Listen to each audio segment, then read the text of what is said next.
Uma vida com propósitos, 15º dia, formado para fazer parte da família de Deus. Deus é aquele que fez todas as coisas, e todas as coisas são para sua glória. Ele quis que muitos filhos partilhassem de sua glória. Hebreus 2:10. Vejam como é grande o amor que o Pai nos concedeu.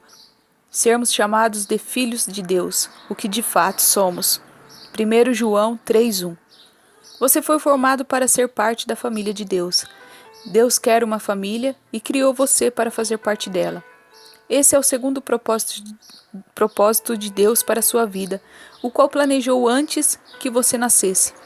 Toda a Bíblia é a história de Deus formando uma família que irá amá-lo, honrá-lo e reinar com ele para sempre.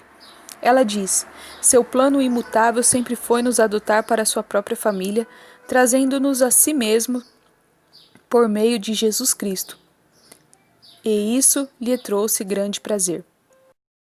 Deus é amor, por isso dá um imenso valor aos relacionamentos. Sua própria natureza é definida em relação aos relacionamentos. Ele identifica a si mesmo em termos familiares: Pai, Filho, Espírito Santo. A Trindade é um relacionamento de Deus consigo mesmo. É o padrão perfeito para uma relação harmoniosa e devemos estudar seu significado. Deus sempre existiu e sempre teve um relacionamento amoroso consigo mesmo. Logo, ele nunca esteve só. Ele não precisa de uma família, mas desejou uma. Então, arquitetou um plano para nos criar, trazendo-nos para sua família e dividir conosco tudo o que possui. Isso dá a Deus um grande prazer. A Bíblia diz: foi para ele um dia feliz, quando nos deu uma vida nova, por meio da verdade de sua palavra, e nós nos tornamos, por assim dizer, os primeiros filhos de sua nova família. Quando colocamos nossa fé em Cristo, Deus se torna nosso Pai. Nós nos tornamos seus filhos e os outros crentes se tornam irmãos e irmãs, e a igreja se torna nossa família espiritual. A família de Deus inclui todos os crentes do passado, do presente e do futuro. Cada ser humano foi criado por Deus, mas nem todos são filhos de Deus. A única forma de entrar na família de Deus é nascendo novamente dentro dela. Você se torna parte da família humana do seu primeiro nascimento, mas se torna membro da família de Deus pelo segundo nascimento. Deus nos deu o privilégio de nascermos novamente, de modo que agora somos membros da família do próprio Deus. O convite para sermos parte da família de Deus é universal, mas há uma condição: a fé em Jesus. A Bíblia diz: todos vocês são filhos de Deus mediante a fé em Cristo Jesus. Sua família espiritual é ainda mais importante do que sua família física, porque durará para sempre. Nossas famílias na terra são maravilhosas dádivas de Deus, mas são temporárias e frágeis, frequentemente rompidas pelo divórcio, a distância, a velhice e, inevitavelmente, a morte. No entanto, nossa família espiritual, o nosso relacionamento com os outros crentes, irá continuar pela eternidade afora. É uma união muito mais forte, um laço mais permanente do que parentescos de sangue. Sempre que Paulo parava para pensar no propósito eterno de Deus para com todos nós, ele rompia em louvores. Quando eu penso na sabedoria e na extensão do seu plano, eu caio de joelhos e rogo ao Pai de toda a grande família de Deus. Alguns deles lá em cima no céu e outros aqui embaixo na terra. Os benefícios de fazer parte da família de Deus. No momento em que nasceu espiritualmente na família de Deus, você recebeu alguns presentes espantosos: o nome da família, a aparência da família, os privilégios da família, o assento à intimidade da família e a herança da família. A Bíblia diz: por ser filho, Deus também o tornou herdeiro. O Novo Testamento dá grande ênfase à nossa valiosa herança. Ele nos diz: o meu Deus suprirá todas as necessidades de vocês, de acordo com as suas gloriosas riquezas em Cristo Jesus.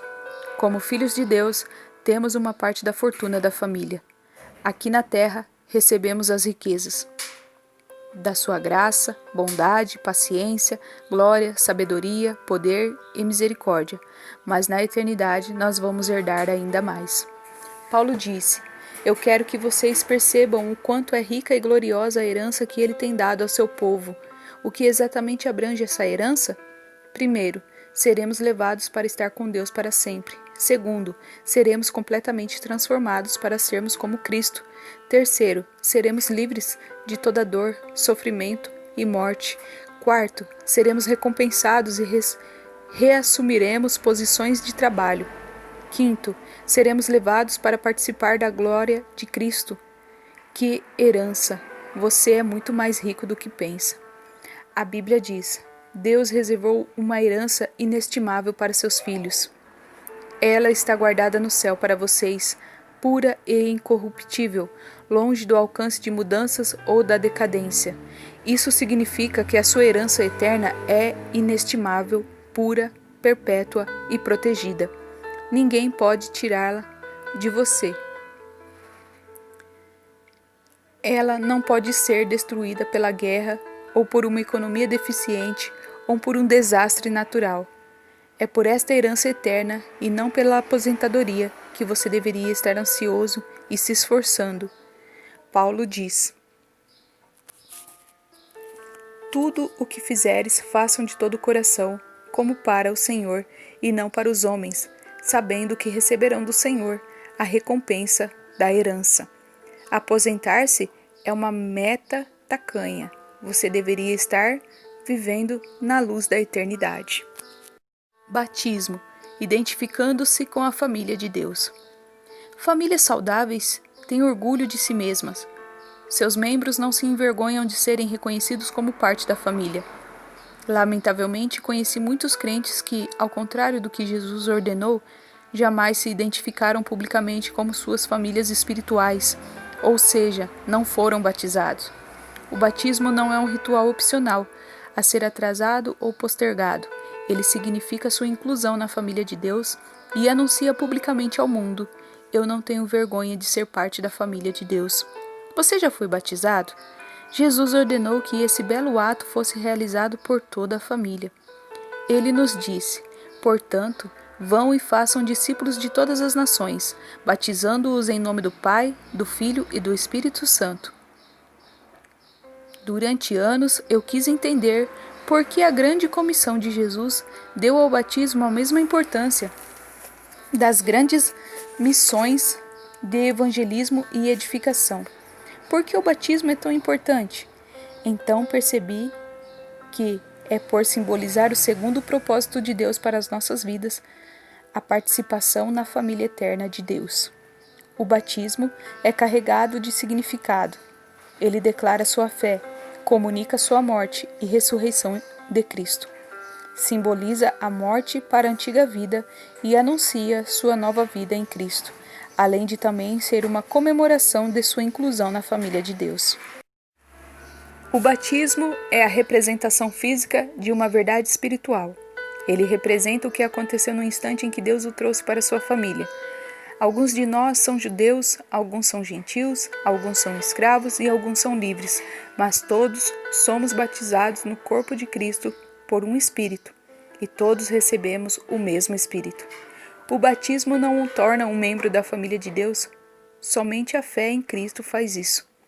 O batismo demonstra que você é parte da família de Deus, tal qual uma aliança de casamento é um lembrete visível de um compromisso íntimo feito do coração. É um ato de iniciação e não algo que você deve protelar até estar espiritualmente maduro. A única condição bíblica é crer. No Novo Testamento, as pessoas eram batizadas assim que criam. No Pentecoste, 3.000 pessoas foram batizadas no mesmo dia em que aceitaram a Cristo. Em outro lugar, um líder etíope foi batizado no mesmo instante em que se converteu. E Paulo e Silas batizaram o carcereiro filipense e sua família à meia-noite. Não há nenhum batismo atrasado no Novo Testamento. Se você ainda não foi batizado como expressão de sua fé em Cristo, seja o mais rápido possível, como Jesus ordenou. O maior privilégio da vida. A Bíblia diz: Jesus e as pessoas que ele santificou pertencem todos à mesma família. Por isso, ele não se envergonha de chamá-los irmãos e irmãs. Deixe essa verdade maravilhosa penetrar em você. Você é parte da família de Deus, e por Jesus tê-lo feito santo, Deus tem orgulho de você. As palavras de Jesus são inequívocas. E Jesus, estendendo a mão para os discípulos, disse: Aqui estão minha mãe e meus irmãos, pois quem faz a vontade do meu Pai, que está no céu, este é meu irmão, minha irmã e minha mãe. Ser incluído na família de Deus é a maior honra e o maior privilégio que se pode receber. Não há nada que se compare. Sempre que você se sentir insignificante, desprezado ou inseguro, lembre-se daquele a quem você pertence. Pensando sobre meu propósito. Um tema para reflexão. Fui moldado para pertencer à família de Deus. Um versículo para memorizar. Seu plano imutável sempre foi o de nos adotar para sua família, trazendo-nos a si mesmo por meio de Jesus Cristo. Efésios 1:15. Uma pergunta para meditar. Como começar a tratar os outros crentes como membros de minha família?